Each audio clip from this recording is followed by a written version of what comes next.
non-negotiable, essential to our salvation, what these fathers taught and proclaimed. We have the story of the widow of Nain, the Lord raising her son from the funeral bier as he was going along. Beautiful story, telling her not to weep in the midst of all this sorrow, something we could all learn from, because Christ has come to fill our suffering with him. We have great saints. Theophanes, the hymnographer, who was branded on the face for his defense of the holy icons, but gave us many, many canons that we still sing in the church. We have Philotheus Kokinos, the Patriarch of Constantinople, who was the author of the life of St. Gregory Palamas and a great defender of the teachings of St. Gregory Palamas. Many saints. But then we have the synaxis of the Optina elders. And if you know me at all, I'm not going to pass by a day of the Optina elders without talking about the Optina elders. That's not going to be done, not in my life. They're important. They're vitally important. And we need to learn their lives if we don't know them. They teach us humility, they teach us obedience, they teach us the Jesus prayer, they teach us just the fundamentals of Christianity. They were great healers, they were great comforters and consolers, they were great admonishers of the faithful. They came about, of course, in the early part of the 19th century, in the 1800s, and lasted into the early 20th century, until the Bolsheviks killed the last of them. But they failed, ultimately, because Optina has been built again. Is being built again. There is an elder there, Jan, who's the confessor of the Patriarch himself. There have been new martyrs in the early 90s. Vasily Feropontin Shofim, who I have an icon on my wall, even though they haven't been glorified yet, but I believe them to be great saints. Miracles abound around them. And of course, we'll begin from the beginning of them. There was a young man who became Moses. His last name was Potilov. And his brother, Anthony, also became an Optina elder. And their other brother, I believe it was Isaiah, was the abbot of Sarof. On their father's tombstone is mentioned that he was the father of 3 great abbots, as he was, a simple man. But Moses desired a spiritual life from early on. And he found out about these hermits who lived out in the Rostlevel forests, and he went out there to meet them. And they were disciples of St. Paisius Velichkovsky, so their pedigree was great. They knew the Jesus prayer, they knew the hesychastic life that he was looking for, and he stayed with them for a number of years, learning the art of prayer and learning humility. But eventually, a bishop, I believe it was Philaret, called him and asked if one of these disciples could come and restore Optina, built a hermitage off of the main monastery there. And Moses agreed and came there. And what fruits that bore. Moses built up what we now know became Optina, all the buildings, and brought the elders there himself. Moses became the abbot in the main monastery for decades and oversaw what was done. He had many gracious gifts himself, full of humility. There are miracle stories about him. There are stories of him, of course, teaching whatever happens today is what I want. Whatever God wills is what I want. That's a hard thing to say, but he lived that way. Moving on from him, Moses brought in Elder Leonid. And Elder Leonid was a renowned elder who was also a disciple of the elders of Paisi Velichkovsky. And Leonid came there and established eldership in the hermitage. He was one who could read the thoughts of man. Moses could too, but he backed off so he could build this up. Leonid suffered throughout his life, not only from physical pains, hypothyroidism, but he also was persecuted. People did not understand eldership. This had been lost in Russia. People did not understand teaching people to say the Jesus prayer. He continued to do so, even after they moved him from cell to cell to cell. He continued to do so in great humility and miracle working. Anthony came along. Anthony is the brother of Moses, the younger brother. Anthony was a great elder in his own right and had wonder-working gifts and clairvoyance. But Anthony would never do anything without the blessing of his older brother in the hermitage. Nothing. This is humility. Anthony is the one who later on told a young deacon, Ambrosi, who became Ambrose of Optina, "Are you getting used to it yet?" When he was serving the altar, he said, thought about it for a second, and said, "Yes, I'm getting quite used to the serving." He goes, "To humility." Ambrose said it was not. That's what they taught. Anthony suffered constantly through physical pains and being removed to other monasteries for the same reason as Leonid was, but bore it with humility throughout his life. Then they bring in Macarius, and Macarius and Leonid served for decades together. Macarius was a man who was really responsible for getting the publishing work going on at Optina, where the Philokalia and volumes and volumes and volumes of the Fathers began to be translated into Russian for the faithful to read. Macarius was a wonder-working elder, and worked in tandem with Leonid, even though they always bowed to each other. Around this same time, Ambrose comes. Now, Ambrose is considered the summit of the Optina elders, the pinnacle. When you read books about him, that's the one they always go back to and refer to. He's the one that Dostoevsky, people say, modeled his elder Zosima and the brothers Karamazov after. Dostoevsky went to see him, Kirillevsky, many great writers, Gogol went to see Macarius. These Russian authors were enthralled with these men. Ambrose, we could go on for hours about. He spent most of his life lying in the bed there, and quite frequently counseled people from that. He was such physical pain. He lived to be 79, but he suffered from his early 30s on like that. A brilliant man, but a man very witty who was able to, in simple parables, teach the faithful. And he worked miracles in the entire time, healed people of many diseases, and could read the thoughts of all. All of the other elders after him reflect back on what Ambrose taught. You can find 2 volumes in English about it, by the way. The early elders I've mentioned previously, there's volumes in English about them as well. Mostly published by Bettina, 1 or 2 with Holy Nativity Convent, and 1 from an off-publisher about Ambrose, which is worth reading. Now we have Anatoly the elder. He was a disciple of Ambrose, and let's spend just a brief second about him. We have a collection of books, letters from him from Jordanville, called A Collection of Letters to Nuns. And one story that I'll give a second on with him was he was sent to Chamardino convent to take care of the people, the convent that Elder Ambrose had founded, because of all the nuns that were unable to afford to be in a convent at that time. Because remember, they were under persecution from Peter and Catherine and various other czars who weren't pro-church, weren't pro-monastic. And so he made a way for these girls who could not afford to pay their own way to live in these places, to have a place to live. And there ended up being hundreds and hundreds and hundreds of them. Anatoly eventually, because of Ambrose's diseases, had to go over there and serve them. And there was a story I read the other day that I had not remembered. One of the nuns one day, who was from probably a wealthier class, was there shoveling manure. And it wasn't something she was used to, way beneath her class. And she was weeping as she did this, realizing all of her life had changed. And Anatoly sees her in the distance. Now this great elder of Optina did not leave her this way. He walks over there without saying a word and begins to work with her, doing the exact same thing. This is the humility of the Optina elders, and what I want to continue to point out about them. Their grace came because they were profoundly humble and gave themselves over unto Christ in everything they did.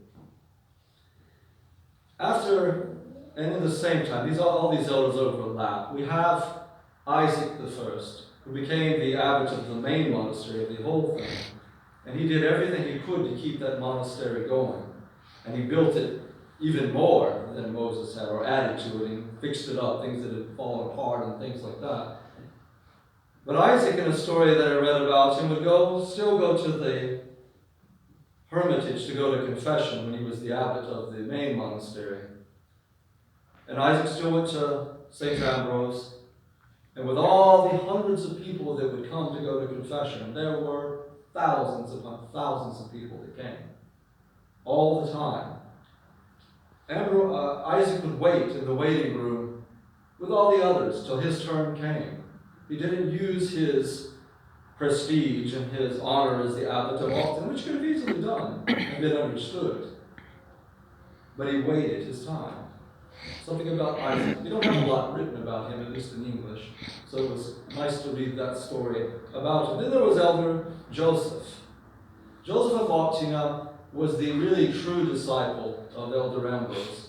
And people talk about how much they looked alike. And the amazing thing is you look at pictures later in Joseph's life. He didn't die till around 1910.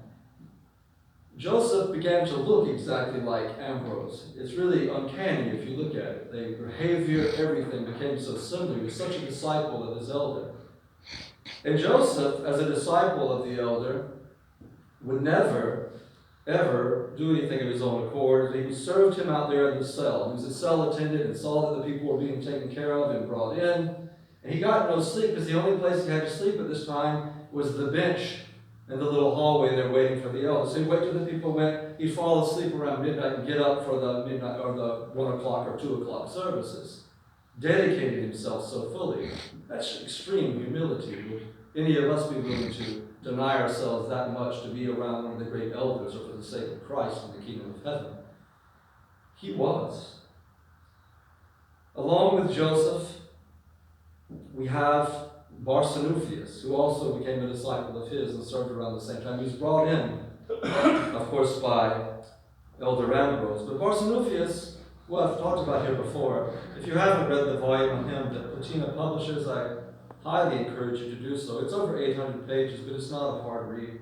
The details of his life are amazing. He was a colonel, a high-ranking colonel in the military, and part of the intelligentsia. And people began to wonder if Barsanuphius, they knew him, was crazy, if he had lost his mind, because he started to hang around these monks and elders, and these people who were sort of the precursors of the Bolsheviks couldn't understand this. He remembers being in the theater one night, something very common for him to do. He loved music, sitting there and wondering, would the monks be better off right now, or myself, if the judgment came? And he left and never went back again. He went to the monastery, and a man who could have been a general in the Russian military became a great elder of Optima. He himself became a wonder worker, a miracle worker. He was persecuted and kicked out to other monasteries. He was the elder for Elder Nikon, who will come later in the story. And his teachings are worth reading. Nothing but humility, humility, humility. And to continue to say the Jesus Prayer. One thing about all these elders, compared to us, they were great, remarkable ascetics. But when you read about them, they're not like some of the desert fathers of old, which did things we can't even fathom. They were humble in their efforts. They often decreased people's prayer rules, not to make them non-existent, believe me. They gave prayer rules that were serious. But they were, for the sake of humility, often would encourage people to do things that were less than what they were doing previously. Not always. They always wanted you to pray. Don't get that out of your minds and get any ideas about that. But in their humility, that was the emphasis on everything. It wasn't the numbers of prostrations or the Jesus prayers, even though they did all those things, and the amount of fasting, and they were serious fasters. It was the humility that stands out. And then comes along Elder Nectari, a disciple of more of these elders. And Elder Nectari took on the life of foolishness for Christ's sake. It was about 30 years he barely came out of his cell. He would come into church and then go back in there. Sometimes he would wear odd amalgams of clothing that looked strange to the world, and really strange things, and teach in parables. Say things that ultimately you would understand, nobody else around you would, and were shocking. But don't be fooled. Elder Nectari had read many languages, had studied literature, everything, and could answer with amazing erudition what he desired to. At the end of his life, when the Bolsheviks were coming there and persecuting them, they found a bunch of toys in his room, and they began to mock him about this. And he says, I too am a child. That always hit me, because we are supposed to be children in the sense of the kingdom of heaven, and innocent. And he was. But when he was let out of Optin and had to die away from there, in villages trying to minister to people there for years, he stopped acting like a fool for Christ, and they asked him about this, and he said, there's no time for that now. You can do that when things are healthy, but not when things are under persecution. So he quit it that way and began to be very blunt and clear. Across the way from him, they lived in two separate cells across the main gate, was Elder Anatoly the Younger. Elder Anatoly the Younger was known as the Comforter and the Consoler, a very gentle and meek man. They recently put out a new volume about him. It's not very extensive because most of the documents about them have been burned and destroyed.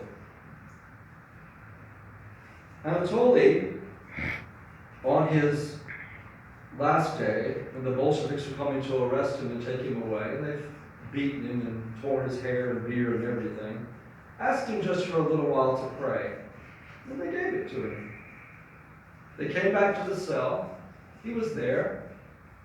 He had departed this life. He prayed and gave his soul in the hands of God. Now that's amazing. We have Nikon, who I mentioned earlier. Nikon became a confessor and sent his soul with key to the death camps. From there he writes, "Rejoice and leap for joy, for great is your reward in heaven," to his disciples. He ends up getting tuberculosis there and lives for quite a few years afterwards.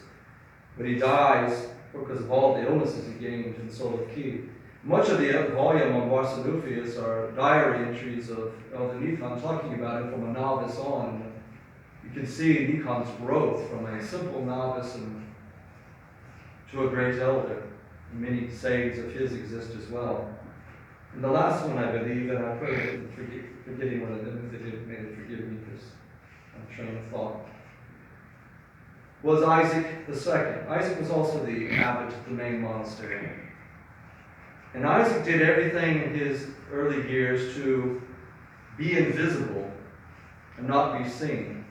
It's a noble thing, because he did not want to have any vainglory or any pride. And when he did that,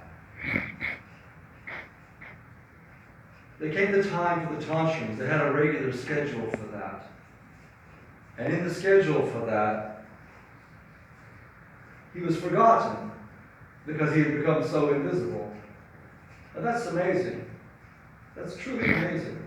He did his work nobly and humbly without trying to be seen. He eventually, of course, was executed by the communists around 1938. There was another one that was attached to him that's not included in the group, named Sebastian, who ended up suffering in Kazakhstan for decades and ministering to people. His story is remarkable as well. And they continue to this day.